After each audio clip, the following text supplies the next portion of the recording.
The picture that the world receives from the followers of Muhammad paints him as a valiant, honourable, just and fearless warrior. What is the reality and what are the facts? The greatest threat to the exposure of the falsehood of the Quran are knowledge of the Quran, Hadiths, the Hebrew Bible, the New Testament, and related scriptures and history. As we have repeatedly shown and will continue to do so in our series, that without a doubt, it is by divine justice that the very Hadiths that explain the Quran to the followers of Muhammad are the very ones which completely and utterly destroy its alleged divine origin and its veracity, as we shall prove yet again in this chapter. Sahih al-Bukhari Hadith 4.54, narrated by Abu Huraira. The Prophet said, "By him in whose hands my life is, I would certainly never remain behind an army unit setting out in Allah's cause. By him in whose hands my life is, I would love to be martyred in Allah's cause and then get resurrected, and then get martyred and then get resurrected again, and then get martyred and then get resurrected again, and then get martyred." Muhammad, in his own words, admits that he did not fight in most of the raids that he either initiated or conducted. He preferred death in jihad than life, as long as it was the death and jihad fought by his followers and not by himself. What a spineless coward! He sent his simpleton and gullible followers to their demise with promises of booty and rape if they survived, and unlimited sensual and sexual pleasures in his perverted version of paradise if they got slaughtered. With such promises, they could not go wrong whether dead or alive. Then the brave Muhammad, who did not fight, boast of how he would have preferred to die in the way of Allah in jihad again and again and again.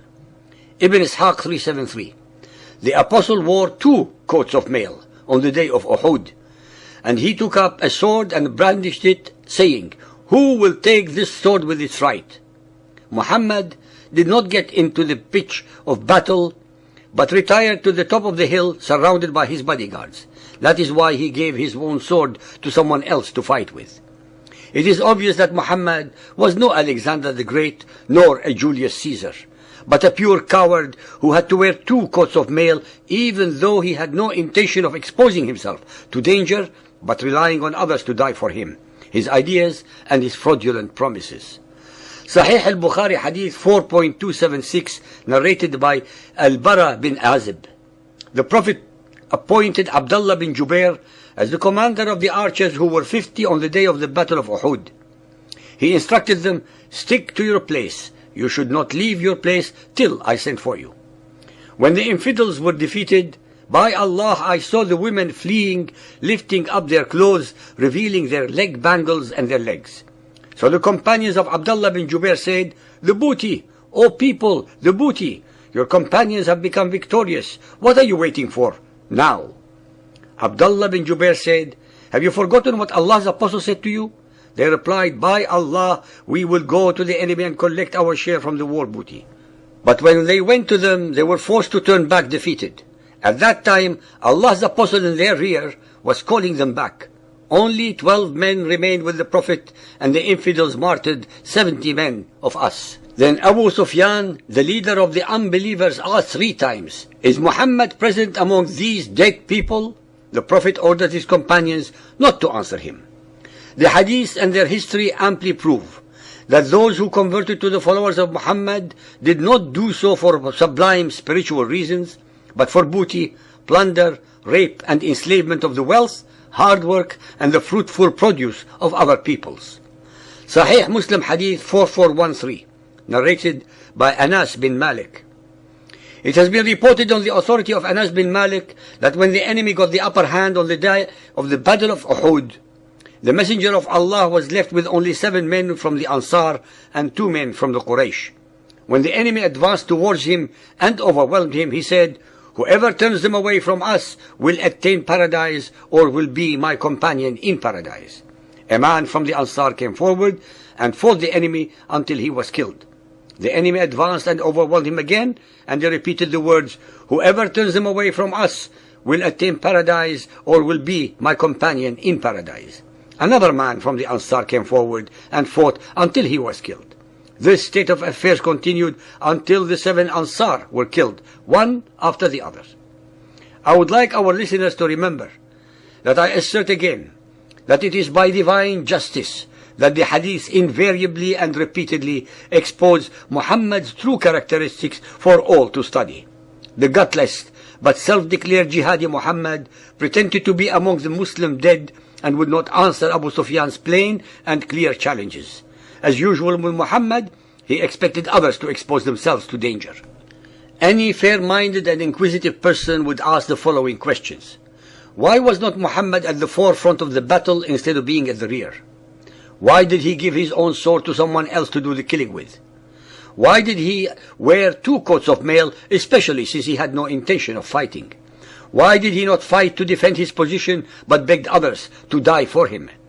Why did he pretend to be dead if he believed he was the messenger of Allah and that Allah was on his side? Why, at the very end, did he not answer the challenges of the leader of the Quraysh, but expected others to do so? Can any follower of Muhammad answer these simple questions? Ibn Ishaq 380. When the enemy hemmed Muhammad in, he said, "Who will sell his life for us?" 5 of the Ansar arose. They fought in defense of the Apostle, man after man, all being killed. Even though Ibn Hisham had edited Ibn Ishaq's version of events by taking out items that were not complementary to Muhammad, even so, the story as depicted shows an extremely craven and unprincipled man who would send any number of his gullible and unsuspecting believing followers to certain death without lifting a finger to defend himself. Ibn Ishaq 381. Abu Dijana made his body a shield for the Apostle. Arrows were falling on his back as he leaned over him until there were many stuck in it. The first man to recognize the Apostle after the rout, when the men were saying the Apostle has been killed, was Ka'b bin Malik.